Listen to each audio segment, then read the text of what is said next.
Any tips on creating content if you work better not being stuck to a schedule? I mean, girl, watch me. I'm a 1-3. I don't operate on a schedule. I never have been able to do that. Like, that's why I started my first business. That's why I left the customer service job that I was working and had like moved up into leadership and like had a cushy like pay and was offered salary. And I was like, fuck this. I can't work on a schedule anymore. This is stressing me out. I hate it. I'm going to work for myself. I don't know. I don't care what it takes. I'm going to figure out how to do it. I just create and flow. I don't create content when I'm not excited to. I don't operate on a schedule at all. The more things I try to schedule in my life, the more I see on my calendar as like scheduled stuff, the more stressed out I get. I can't do it. I have an undefined route. Can't do it. Maybe like 1 to 2 things a week I can schedule. Other than that, hell no.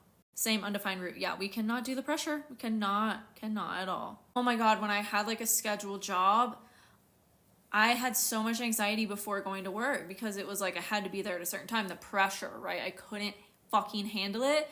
When it was like, even if I had like an 11 a.m. shift, like 11 to 7, I would not be able to eat breakfast because I would be so stressed and anxious before the shift because it was like pressure to be there at a certain time. I could not handle it. It literally like drained my energy. Become self-employed. I just followed what I wanted to do. That's really it.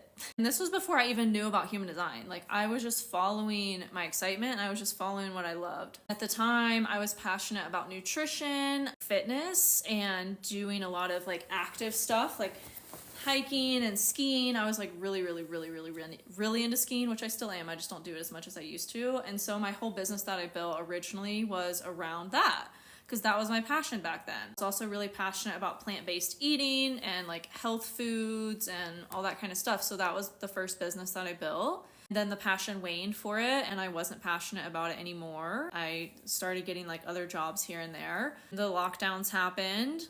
Didn't have those jobs anymore. I was unemployed. My new passions emerged. That's what led me here. Back then it was tarot.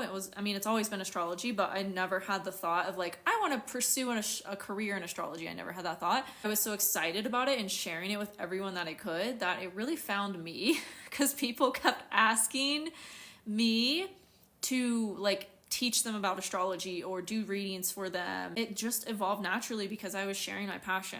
That's really like all it is.